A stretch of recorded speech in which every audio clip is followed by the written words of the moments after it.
El Espíritu Santo y la oración. Estamos en la era del Espíritu Santo. Jesús dijo a sus discípulos que resulta indispensable que Él se fuera a fin de que viniese el Espíritu. Y en el día de Pentecostés, el Espíritu Santo descendió sobre las 120 fieles que esperaban en Jesucristo y lo llenó. Así se cumplió la profecía de Juan el Bautista. En el bautismo de Jesús, el Espíritu Santo lo simbolizó una paloma, y la causa de ello es el carácter y la personalidad del Espíritu. Las palomas son tiernas, como también lo es la tercera persona de la Trinidad. Solamente conocemos el carácter del Espíritu Santo si tenemos comunión con Él. En el Antiguo Testamento no vemos al Espíritu como una personalidad distintiva, y en el Nuevo, Él mismo habla tanto de Cristo que podríamos perdernos la rica naturaleza de la tercera persona de la Trinidad. ¿Cómo podemos conocer al Espíritu Santo? Solo tomamos conciencia de su carácter al comenzar una vida de oración. Entre todos los evangelios, aquel, según San Juan, es el que más referencias contiene sobre el Espíritu Santo. En el capítulo 14 se llama a este Espíritu de verdad y el Consolador. Es el Espíritu de verdad porque puede tomar las palabras de Cristo y revelar la profundidad del significado de la palabra. Y el Consolador debido a que trae a nuestro corazón una paz que el mundo no puede dar, ya que éste solo conoce la que es el resultado del cese de las hostilidades. Sin embargo, el Espíritu Santo hace paz, sean cuales fueren las circunstancias. Por lo tanto, al aprender a andar en el Espíritu, empezamos a hacerlo en verdad y paz. Si la verdad no opera en nuestra vida, si no caminamos en la paz de Dios, lo más probable es que no estemos en el Espíritu Santo. En primer lugar, miremos la oración abre la puerta al Espíritu Santo. El Espíritu Santo puede bendecirte cuando lee las Escrituras, dirigirle al testificar de Cristo, ungirle al predicar y enseñar la palabra de Dios. Pero si desea tener una comunión íntima con Él, necesita usted orar. Comprendí por primera vez esta verdad al principio de mi ministerio, cuando trataba con ahínco de llevar gente a Cristo, pero sin muchos resultados. Un día, cuando estaba orando, el Señor me habló al corazón y me dijo: ¿cuántas codornices hubiera cazado Israel de haber salido a cazarlas en el desierto? No muchas, Señor, respondí. ¿Cómo fueron cazadas? Siguió preguntándome. Entonces comprendí que Dios había enviado el viento que trajo las codornices. El Señor estaba tratando de hacerme ver que la diferencia entre ir tras las almas sin la estrategia del Espíritu y el cooperar con éste. Luego me dijo algo que cambió completamente mi vida. Debes llegar a conocer al Espíritu Santo y trabajar con Él. Yo sabía que había nacido de nuevo y que estaba lleno del Espíritu. Sin embargo, siempre había pensado en el Espíritu Santo como en una experiencia más que como en una personalidad. No obstante, el llegar a conocerlo requería que pasara tiempo hablando con Él y dejándole hablar conmigo. Esta comunión con el Espíritu ha sido la causa de cada uno de los cambios principales de mi ministerio. La idea del sistema de grupos de célula surgió de dicha comunión con el Espíritu Santo en oración, así como la fundación del Movimiento Internacional para el Crecimiento de la Iglesia. En realidad, ninguno de los principios más importantes que enseño en Corea y alrededor del mundo ha sido de un libro de teología, sino de una comunión íntima y auténtica con el Espíritu Santo en oración. Por otro lado, en mi vida personal, la comunión con el Espíritu Santo es lo más importante. Yo no podría vivir sin ese dulce compañerismo que ha llegado a ser tan familiar en mi vida. Por la mañana siento su vigor sobre mi corazón y tengo la fuerza necesaria para enfrentarme a los desafíos del día, sabiendo que saldré plenamente victorioso en cada situación. También he descubierto que no soy lo bastante listo para resolver los miles de problemas que se me presentan de forma constante. Sin embargo, puedo decir simplemente al Espíritu Santo: dulce Espíritu Santo, déjame contarte la dificultad en que me encuentro. Sé que conoce los pensamientos de Dios y que ya tiene la respuesta. Luego espero con seguridad la contestación del Espíritu Santo.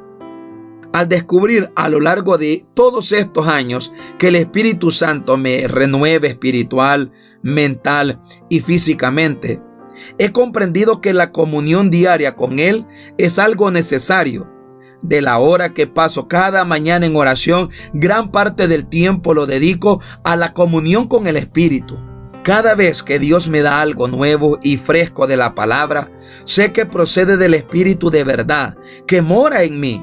Del mismo modo que el Espíritu Santo hizo concebir a María, puede asimismo fecundarnos con la palabra de vida. La letra mata, mas el Espíritu vivifica.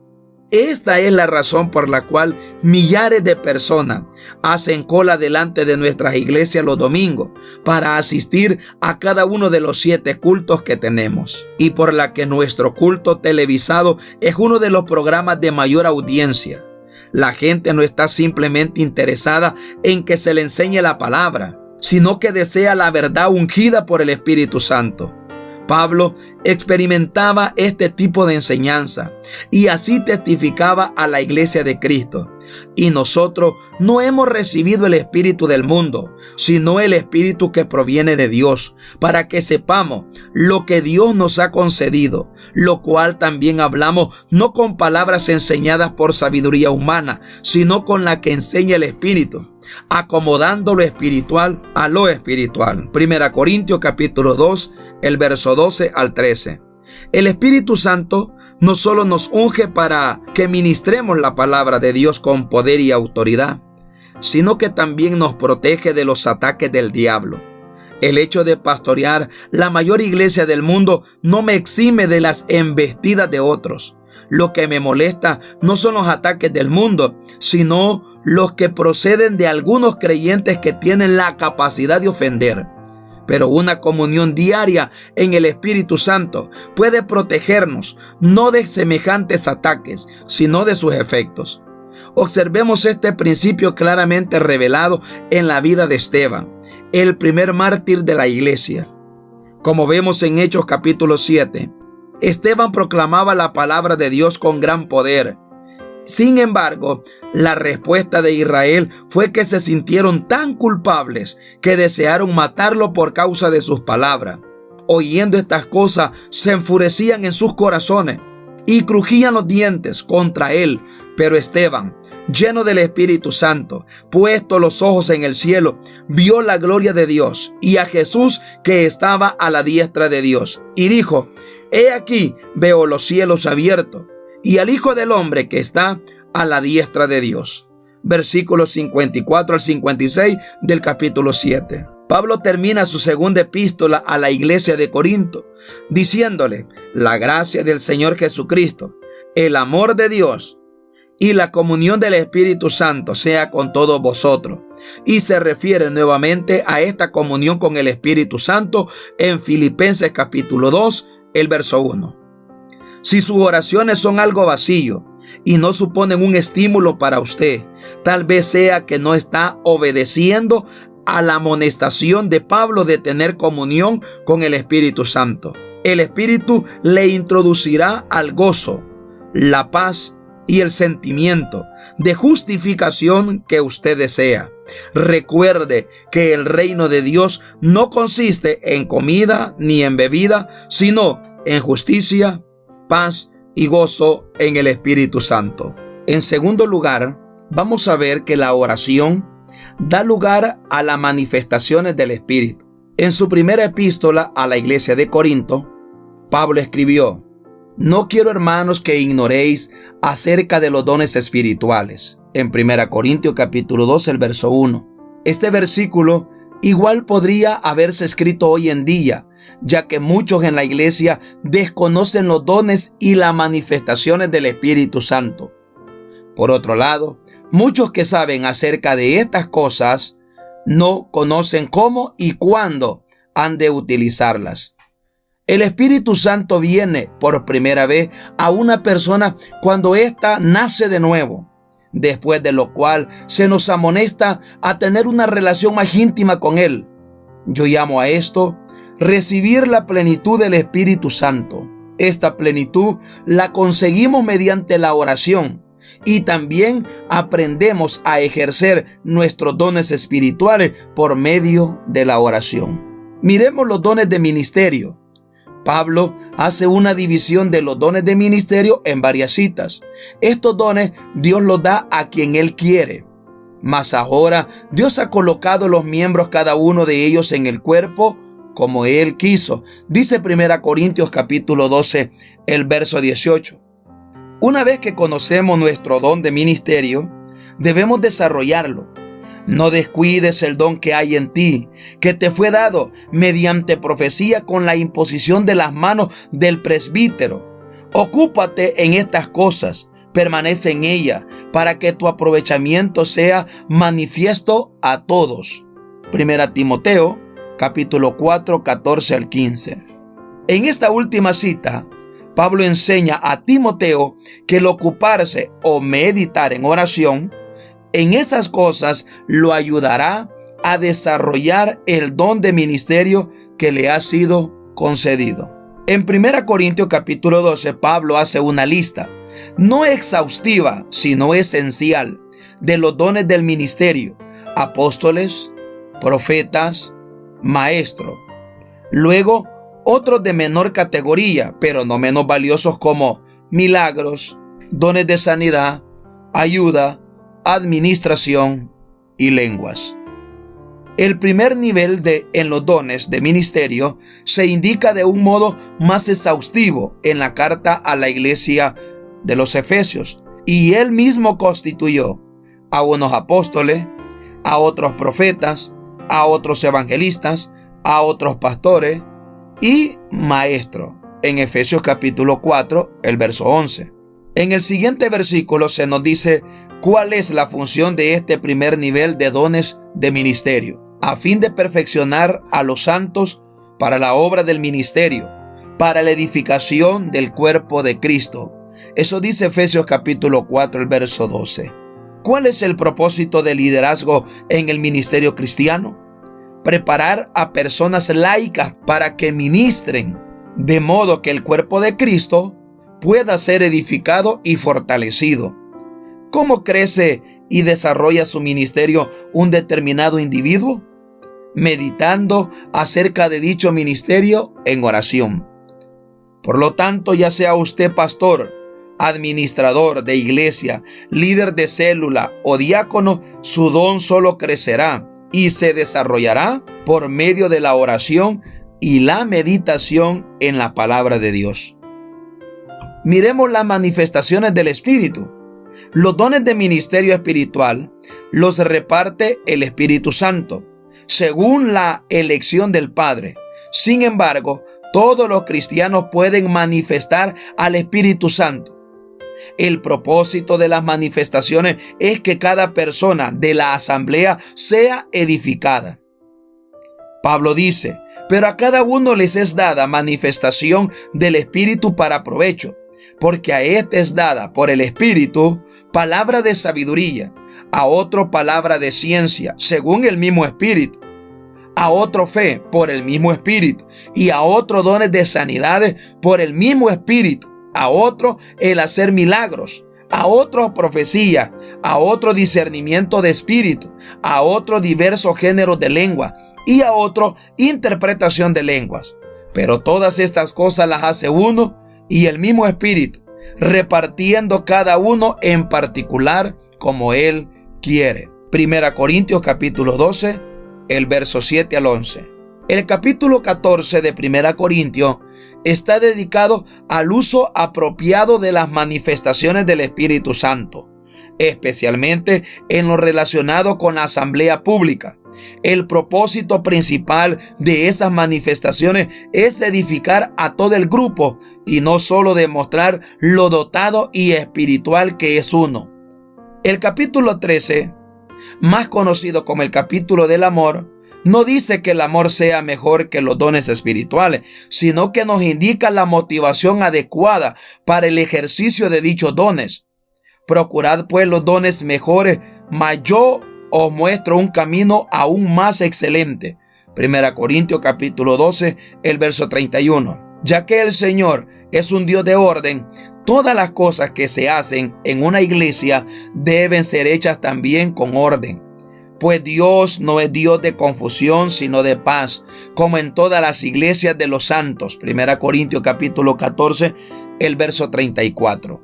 Cuando enseñamos a los cristianos de Corea a orar para que la iglesia sea edificada sobre una sólida base bíblica, no pasamos por alto los dones tratados en 1 Corintios. Para desarrollar los dones y las manifestaciones espirituales hay que dedicarse a la oración. La oración hará que los diferentes dones del ministerio cooperen unos con otros y no compitan entre sí. La oración producirá la motivación del amor, que mantendrá todos esos dones y manifestaciones espirituales en el debido orden. La solución es orar. En tercer lugar, miremos que la oración produce sensibilidad espiritual. La escritura es algo más que tinta negra sobre papel blanco. Las palabras impresas en la Biblia representan más que meras expresiones. Son la palabra de Dios. Dios es espíritu, y los que le adoran en espíritu y en verdad es necesario que le adoren. Eso dice Juan capítulo 4, el verso 24. Jesús dijo en cierta ocasión: el espíritu es el que da vida, la carne para nada aprovecha. Las palabras que yo os he hablado son espíritu y son vidas. Juan capítulo 6, el verso 33. Por lo tanto, el Espíritu Santo puede proporcionarnos una sensibilidad espiritual, tal que seamos capaces de comprender la palabra de Dios en una dimensión nueva y más amplia. También Pablo enfatiza este punto: mas hablamos sabiduría de Dios en misterio, la sabiduría oculta, la cual Dios predestinó antes de los siglos para nuestra gloria, la que ninguno de los príncipes de este siglo conoció. Porque si la hubieran conocido, nunca habrían crucificado al Señor de gloria. Antes bien, como está escrito, cosas que ojo no vio, ni oído oyó, ni han subido en el corazón de hombre, son las que Dios ha preparado para los que le aman. Pero Dios nos las reveló a nosotros por el Espíritu, porque el Espíritu todo lo escudriña, aún lo profundo de Dios. 1 Corintios capítulo 12, del verso 7 al verso 10. Pablo también hace hincapié en la importancia de comprender la palabra de Dios bajo la unción del Espíritu Santo, que tiene lugar por medio de la oración, cuando afirma: pero el hombre natural no percibe las cosas que son del Espíritu de Dios, porque para él son locura, y no las puede entender porque se han de discernir espiritualmente. 1 Corintios capítulo 2, verso 14. La razón por la cual el mundo, a pesar de toda su sabiduría natural, no puede entender la palabra de Dios es que ésta pertenece a una dimensión más elevada que la simple sabiduría y la percepción humanas. Contiene una dimensión espiritual imposible de comprender sin el Espíritu Santo. Uno de mis himnos favoritos es Pártenos el pan de vida, de William Sherwin, que en su cuarta estrofa escribió: envía, oh Señor, tu Espíritu a mí, que toque mis ojos para verte a ti. De tu palabra, Señor, la verdad. Revélame y haz que te pueda mirar. Cuando tomo en mis manos la más preciosa posesión material que tengo, mi Biblia, Le pido al Espíritu Santo: oh Santo Espíritu, abre mis ojos para que contemple la verdad de Dios en tu palabra sagrada. Qué delicia supone estudiar la palabra de Dios después de haber orado. En Romanos, Pablo escribió que la fe viene por el oír y el oír por la palabra de Dios. Dios aumenta nuestra fe cuando desarrollamos el sentido del oído o sensibilidad espiritual. Dicha sensibilidad espiritual es el resultado de un estudio con oración de la palabra de Dios. La dependencia del Señor acrecienta la sensibilidad espiritual de la persona. He aprendido que cuando dependo completamente de Dios, Él siempre me guía y me proporciona comprensión de su palabra. A veces ello requiere atrevimiento, pero después de haber orado y haberme lanzado en fe, recibo aún más de esa sensibilidad. Y al desarrollarse mis sentidos espirituales, puedo comprender el alimento sólido de la palabra de Dios. Pero el alimento sólido es para los que han alcanzado madurez, para los que por el uso tienen los sentidos ejercitados en el discernimiento del bien y del mal.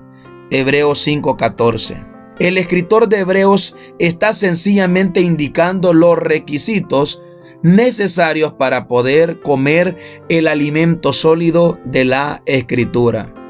Los que han desarrollado su sensibilidad espiritual son capaces de ingerir alimento sólido, utilizando el discernimiento que ya tienen. Por el contrario, los que no la han desarrollado solo pueden participar de la leche de la palabra de Dios. Cierta noche, durante nuestro tiempo devocional como familia, mi hijo mayor manifestó algo que me movió a expresar con claridad la importancia de mi total dependencia del Espíritu Santo. Fue lo siguiente: madre, yo no voy a pasar tanto tiempo en oración como mi padre. Soy joven y tengo confianza en mí mismo. No necesito orar de esa manera. ¿Por qué tengo que pedirle a Dios que me ayude en todo? Hay muchas cosas que puedo hacer por mí mismo. Al escuchar sus palabras, mi corazón se llenó de compasión por mi hijo adolescente, de modo que fui muy sincero con él. Oye, le dije, tú y tus hermanos miren a su padre y escuche con atención. Todo el mundo en Corea me conoce, ¿no es así? Así es, respondieron. Yo soy el pastor de la iglesia más grande del mundo, ¿sí o no? Sí, papá, replicaron al unísono. Pues mírenme bien, en otro tiempo me estaba muriendo de tuberculosis y ningún médico pudo socorrerme ni curarme. Además, era tan pobre que no tenía para pagarme el tratamiento en un hospital. Mi educación formal terminó después del primer año de bachillerato. No cuento con una posición social elevada, ni con genealogía famosa, ni como persona corriente que soy, con nada de qué jactarme. Ustedes no pueden alardear de mí, ya que no tengo dinero, posición ni educación. Sin embargo, he confiado en el Señor y miren lo que ha hecho conmigo. Pero ¿saben el secreto de mi éxito? Derramaba el corazón delante de Dios. Dependía de Él. Con su ayuda me instruí a mí mismo. Leí cada libro que caía en mi poder. Estudié diligentemente, orando todo el tiempo. Ahora, por la gracia de Dios, soy lo que soy. Hijos, si únicamente dependen de sus propias fuerzas, sus estudios y su sabiduría natural, se hundirán en el pantano de este mundo. No sean arrogantes. Aprendan a depender del Señor como yo. Después de hablar a mis hijos de esta manera, tuve la certeza de que no solo me habían oído, sino que entendían las implicaciones de lo que había dicho. Su actitud cambió tanto como sus semblantes, una vez que comprendieron la importancia que tenía la total y absoluta dependencia del Señor. Pero cuando oro, mi sensibilidad no se ejercita únicamente en la Escritura, sino también en el discernimiento de la presencia de Dios.